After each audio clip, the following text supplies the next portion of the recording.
Yes, yes. Come on. You know that sound, that music means. It's the George Mason Show, baby. Huh? Tonight, though, what I'm going to do, I'm just going to give you a promo. This is a teaser for tomorrow night's show. I'm on tomorrow night at 8 p.m. Eastern Standard Time, and I will have on the Queen Lady Miz. Huh? Yes.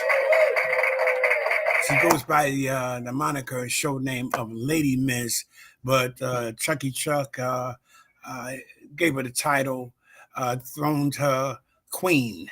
So that's what, and I follow in suit in that, and Queen Lady Miz. She's does it all. She's a producer, prolific singer. She does conscious music. That's her whole thing, though. She's a songwriter and author. She's known for her conscious music. Very versatile, a lot of passion, and she'll be on tomorrow night. She's great. She always has wears so many different hats. An entrepreneur, business lady. She has a publishing company. Writes books. Uh, so we're gonna get into it and talk about all of that. She'll elaborate when she comes out. As I said, this is just a teaser. She's very multi talented and has her own podcast show called From the Ground Up with her husband Ray. We call him the silent assassin. He's no joke, huh? And they're both very talented people, and I'm proud to have them on. Proud to have her on, and for her to, she's got some other podcasts along with From the Ground Up. That's her main podcast. But as I said, she'll elaborate. She has the Hood Court, and among some other things, she's written some children books, some adult books. She's covered the whole gamut in that order. And so join me, please, tomorrow night. You'll be glad that you did. For Queen Lady Miz, she's very uh, versatile, very entertaining as well. And you'll get a lot from that. She's very sharp and very, as I said, she does the conscious music, so that makes her conscious, right? You know, if you're spitting along those lines, you have to have some consciousness about you, some positivity, and that's what the George Mason Show promotes: positivity. I'm about that 100%, and it's a blessing, man, just to be here and to be thankful to have a platform to promote positivity. So many negative situations out there, and everything has a place for sure. But there's just so much of the other stuff, and I don't know. It's a little disheartening at sometimes, a little depressing, and then along with all of the deaths that we have so far this year, you know, James Earl Jones, my condolences. That was a big shock. And then the biggest one for me was also Frankie Beverly.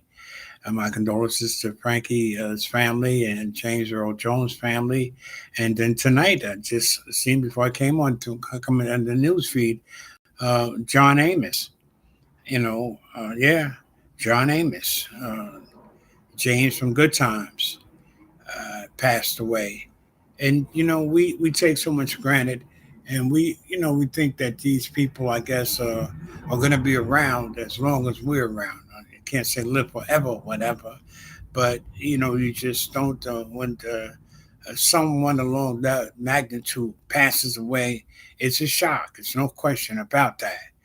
And Frankie, as I said, John Amos, Tito, Tito Jackson from the Jackson Five, the world renowned, world famous Jackson Five. Tito was, the backbone guitar player, instrumental man in making the Jackson Five who they were, along with his other famous brothers. And we all know Michael and uh, Janet and Jermaine.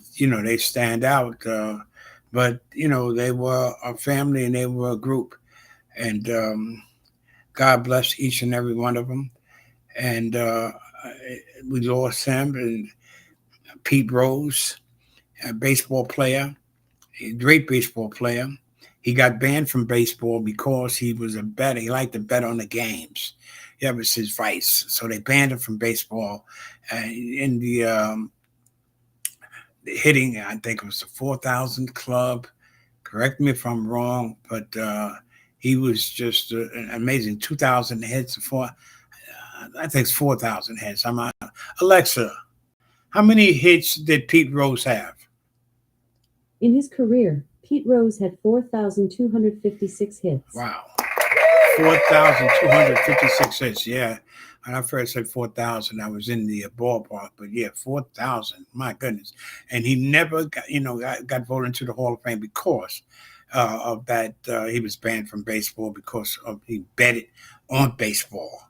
I mean, look, it came out and found out that he was betting on the game. And I mean, how many people really, that bet that, and I was saying that play the game and probably bet on the game, but you never find out about it because he wasn't as large, as big as Pete Rose. I'm sure a lot of football players bet on the game, bet on their team, and stuff like that. But you'll never find out about that. Basketball players who bet on the game, and you never find out about that. But Pete Rose, he should be in the Hall of Fame. We call him Charlie Hustle because he did hustle. He played that game, to the max, and he was a hell of a ball player. And he seemed like a down to earth individual, and whatever his vices were, that's what they were. But in the world of sports and world of baseball, he was one of the best. And my condolences out to Pete Rose and his family as well. And then the Kimbi Matumbo, huh? He passed away as well. Called him the Gentle Giant. He was a shot blocker, and he was awesome.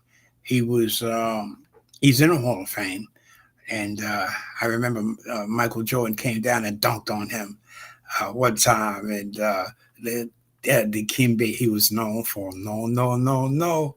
When he'd block a shot, he'd send it back, get that shit out of here. That's what they say, right? When they send it back. But yeah, and Michael did that to him when he came down and dunked on him. And he did the no, no, no, and the Kimbe's face. The Kimbe Matumbo, man. Ah, wow. It's just been a hell of a year. And and the funny thing, they had asked the Kimbe about that incident, like when Michael dunked on him. He said, "Yeah, man, 7 years he got one dunk on me. I blocked his shots. How many times? You don't talk about that. How many times I blocked Michael Jordan's shot? He dunked on me one time in 7 years. So it was funny. He said, I'm a Hall of Famer for blocking shots. I'm in the Hall of Fame. I'm doing a bad Matumbo impression, excuse me, but that was the gist of it. It was funny. He was a great man. Called him the Gentle Giant. He was in that movie, Coming to America, the second one, with Wesley Snipes and, of course, the great Eddie Murphy.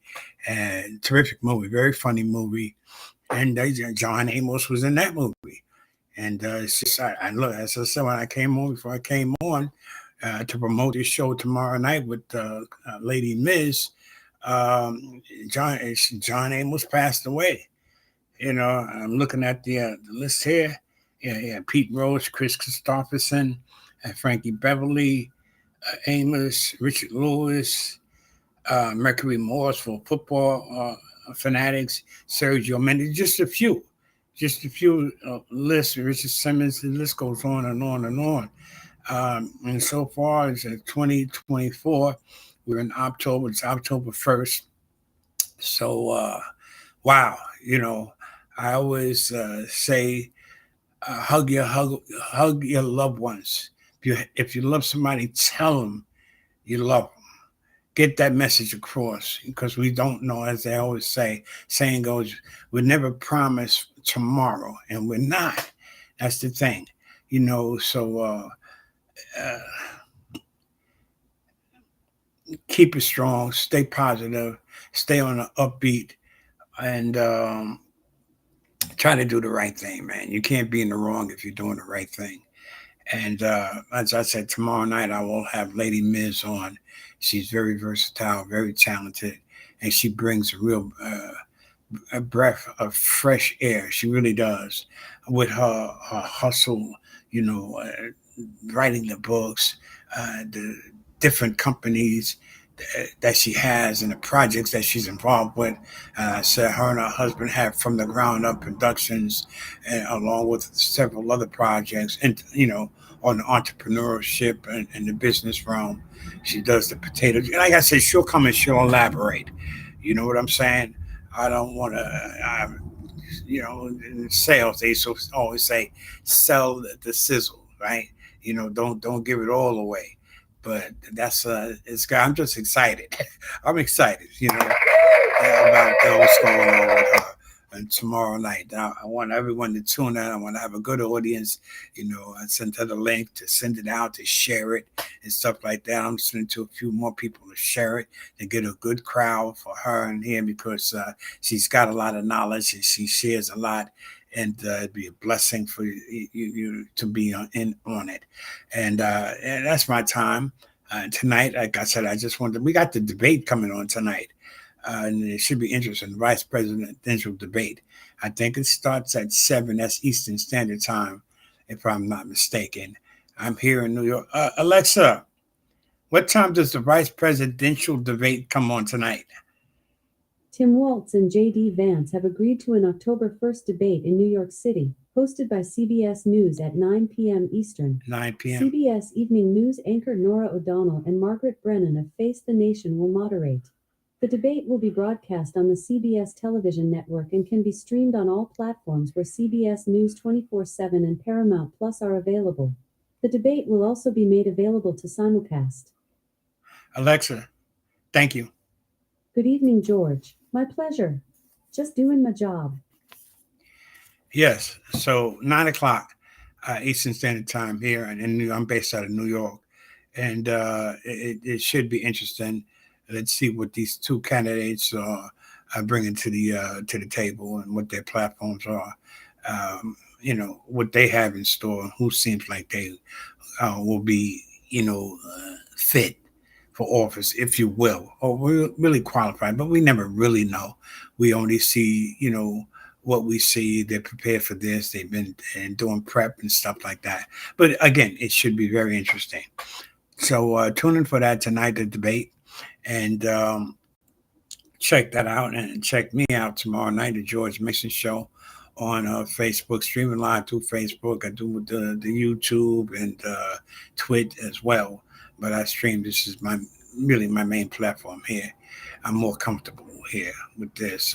This is where I get off at. So yeah, okay, you guys. Again. Be safe, be positive, stay up, stay on the upside. May God bless and continue to bless you all. Peace. Have a great night.